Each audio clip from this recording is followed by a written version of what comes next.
လူဖွဲ့စည်းတိုင်းမှာမျက်စိနဲ့မမြင်နိုင်တဲ့ကြိုးတစ်ချောင်းစီရှိပါတယ်အဲ့ဒီကြိုးကပြောဆိုဆက်သွယ်ရေးဖြစ်ပါတယ်ဆက်သွယ်ပြောဆိုခြင်းအပြင်ကျွန်ုပ်တို့ရဲ့အမြင်တွေအကြောင်းအရာတွေအကြောက်တရားတွေပျော်ရွှင်မှုတွေကိုဝေမျှနိုင်ပါတယ်ကျွန်ုပ်တို့အချင်းချင်းစကားပြောဆိုနိုင်ကြပြီးအဲ့လိုစကားပြောဆိုမှုတွေကတဆင့်ခေါင်းဆောင်တွေကိုတာဝန်ယူမှုရှိလာစေနိုင်ပါတယ်အချက်တွဲတွေကြုံတွေ့ရတဲ့အခါမှာဆိုရင်လည်းဆက်သွယ်ပြောဆိုခြင်းကပိုလို့တောင်အရေးပါလာပါတယ်ဒါပေမဲ့ဆက်သွယ်ပြောဆိုဖို့ပိုလိုအပ်လာတဲ့အချိန်မှဆက်သွယ်ရေးကွန်ရက်တွေကရက်တန့်ပြိုကွဲသွားတာလည်းဖြစ်တတ်ပါတယ်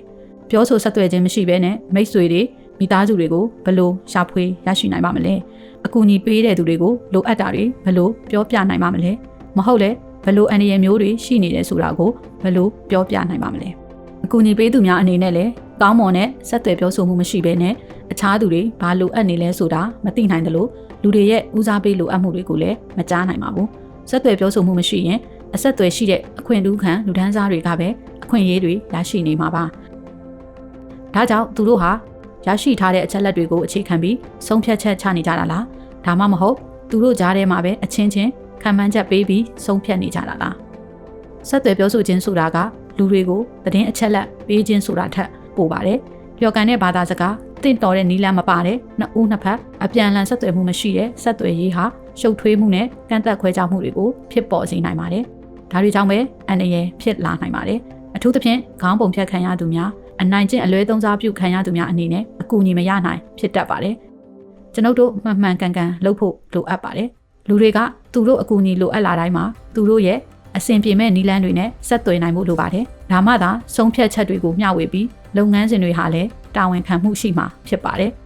ဒါကတော့မှန်ကန်တဲ့ဆက်သွယ်ရေးလမ်းကြောင်းတွေကိုသုံးပြီးလူတွေနဲ့အတူစကားပြောရင်ယုံကြည်မှုတည်ဆောက်ဖို့အကြောင်းဖြစ်ပါတယ်သူတို့ကိုဘာလုပ်ရမယ်ဆိုတာပြောဖို့မဟုတ်ပါဘူးကောင်းမွန်တဲ့ပြောဆိုဆက်ဆံရေးတွေဟာလူတို့ကိုလုတ်ပိုင်ခွင့်နဲ့ထိန်းချုပ်နိုင်စွမ်းပုံမရရှိစေပါတယ်ဒါဟာငွေကြေးအစားခိုးလုံရနေရနဲ့စေဝါးတွေလိုပဲအရေးကြီးပါတယ်ဒါဟာအသက်ခဲနိုင်မှုလည်းဖြစ်ပါတယ်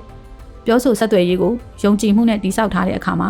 အကျက်တဲတွေဖြစ်လာတဲ့အခါတုတ်ပြန်ဖို့ပြန်လည်တည်ဆောက်ဖို့ပြင်ဆင်မှုကောင်းတစ်ခုဖြစ်ပါတယ်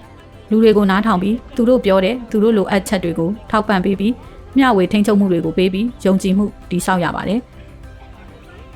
ကျွန်ုပ်တို့ဟာမိမိတို့ရဲ့လှုပ်ဆောင်ချက်တွေအပေါ်မှာပို့ပြီးတာဝန်ရှိလာပါတယ်ပြီးတော့အဲ့ဒီလုပ်ရက်တွေအတွက်လည်းကျွန်ုပ်တို့တာဝန်ခံမှုရှိရပါတယ်ကျွန်ုပ်တို့အတူတကွပြန်လည်တည်ဆောက်ကြပါစို့ပြောဆိုဆက်သွယ်ခြင်းဟာတာဝန်ယူမှုတာဝန်ခံမှုရှိစေပါတယ်ပြောဆိုဆက်သွယ်ခြင်းဟာလေးစားမှုဖြစ်ပါတယ်ပြောဆိုဆက်သွယ်ခြင်းဟာအကူအညီဖြစ်ပါတယ်